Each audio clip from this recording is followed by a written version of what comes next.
Assalamualaikum warahmatullahi wabarakatuh. Perkenalkan, nama saya Nur Azmila Hernita Aryani dengan NIM 196135154. Di video kali ini saya akan menjelaskan mengenai jawaban UTS Islam Rahmatan lil Alamin kelas M.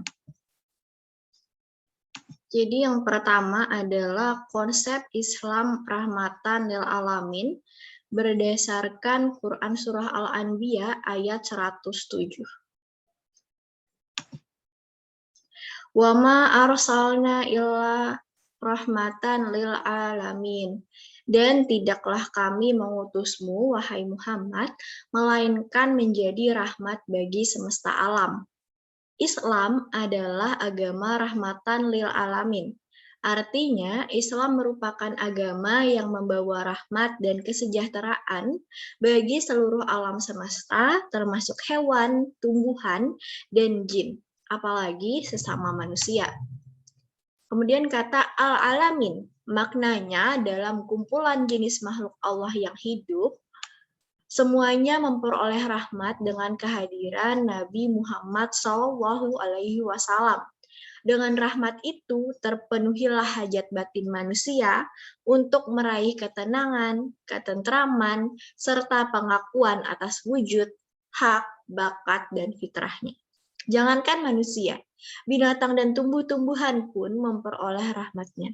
Sebelum Eropa mengenal organisasi pencinta binatang, Rasulullah SAW telah mengajarkan perlunya mengasihi binatang. Seperti yang tergambar dalam perintah mengasah pisau terlebih dahulu sebelum menggunakannya menyembelih. Selain itu, ditujukan juga pada tumbuhan. Dilarang keras untuk memetik bunga sebelum mekar atau memetik buah sebelum matang. Karena tugas manusia adalah mengantar semua makhluk menuju tujuan penciptaannya. Bunga diciptakan antara lain agar mekar sehingga lebah datang menghisap sarinya dan mata menjadi senang melihatnya. Bahkan benda-benda tak bernyawa pun mendapat rahmat dan kasih sayang beliau.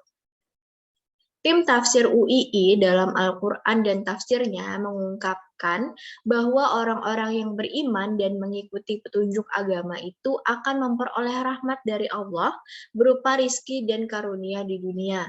Dan di akhirat nanti mereka akan memperoleh rahmat berupa surga yang disediakan oleh Allah bagi mereka.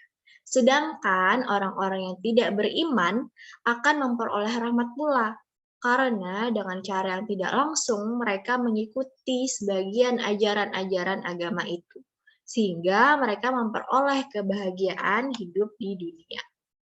Jadi rahmat ini ada dua, Rahman dan Rahim. Rahmat itu amma kullu syai, yang meliputi segala hal, sehingga non-muslim pun mempunyai hak kerahmanan Allah Subhanahu wa Ta'ala. Contohnya mereka mendapatkan rezeki serta kesehatan. Kemudian rahim, ini khusus lil muslimin, yang hanya diberikan khusus untuk orang Islam, yaitu untuk umat muslim nantinya pasti akan masuk surga. Interaksi nilai keislaman dengan bidang ilmu yang tekuni, yaitu farmasi, ada 3 cara yang dilakukan oleh Rasulullah SAW dalam pengobatan, yaitu pengobatan menggunakan doa, menggunakan obat tradisional, dan kombinasi keduanya. Nah, kalau dalam farmasi sendiri, dalam apoteker, ada interaksinya berupa profesionalisme, yaitu melakukan praktek kefarmasian sesuai syarat legal yang berlaku serta memenuhi syarat kompetensi apoteker dan etik kefarmasian berdasarkan nilai-nilai Islam. Yang kedua, pengabdian masyarakat, jadi membantu masyarakat terkait masalah kesehatannya dengan niat ikhlas semata karena Allah Subhanahu wa Ta'ala. Yang ketiga, berbisnis, baik bisnis dalam industri seperti kosmetik atau membuka apotek, ini harus sesuai dengan syariat Islam dan menjauhi larangannya. Dan yang terakhir, berprasangka baik, tetap menjaga keyakinan dan berprasangka baik kepada Allah Subhanahu wa Ta'ala ketika menghadapi datangnya ujian kehidupan, baik bencana maupun wabah penyakit, sehingga pikiran kita dapat positif dan dapat melalui semuanya.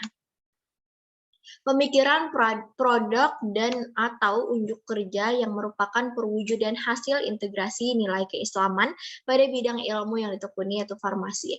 Jadi ketika melakukan pengujian preklinis obat dengan uji in vivo ini menggunakan hewan ya baik pada kelinci, tikus, mencit bahkan ikan zebra harus menerapkan prinsip 3R dan 5R. Nah, prinsip 3R ini replacement, reduction, dan refinement. Replacement menghindari penggunaan hewan uji sebisa mungkin, jadi sebisa mungkin tidak menggunakan hewan. Dan reduction mengurangi, jadi jumlahnya jangan banyak-banyak. Dan yang terakhir refinement ini modifikasi prosedurnya. Jadi hewan masih memiliki meningkatkan kesejahteraan hewan dan mengurangi rasa sakitnya, mengurangi stresnya gitu. Kemudian prinsip 5F ada freedom ya, freedom from hunger and thirst, bebas dari rasa lapar dan haus, bebas dari rasa tidak nyaman, bebas dari rasa sakit, luka dan penyakit, bebas dari rasa takut dan stres, dan bebas untuk mengekspresikan tingkah laku alamiah. Pengobatan yang dicontohkan oleh Rasulullah ada kurma, ini sebagai antiinfeksi dan antiinflamasi, kemudian habatus sauda meningkatkan produksi ASI, menyembuhkan luka, memperkuat sistem imun, dan mencegah kanker. Kemudian ada madu, madu ini sebagai antibakteri dan antioksidan, dan terakhir ada zaitun, mencegah kerusakan kulit, mengobati wasir, dan menurunkan kolesterol. Tentunya banyak pengobatan-pengobatan lain selain yang saya sebutkan saat ini. Yang terakhir adalah kehalalan. Jadi segala produk yang dibuat oleh farmasi, baik kosmetik maupun obat-obatan harus dipastikan bahwa prosesnya dari awal hingga akhir ini harus memenuhi syariat Islam. Haruslah berdasarkan prinsip kehalalan. Kemudian memastikan bahwa semua bahan yang digunakan dalam formulasi obat ataupun kosmetik dari bahan-bahan halal. Jika menggunakan bahan yang berasal dari hewan, maka pastikan hewan ini yang digunakan adalah hewan yang tidak haram. Sekian dari saya, kurang lebihnya mohon maaf. Wassalamualaikum warahmatullahi wabarakatuh.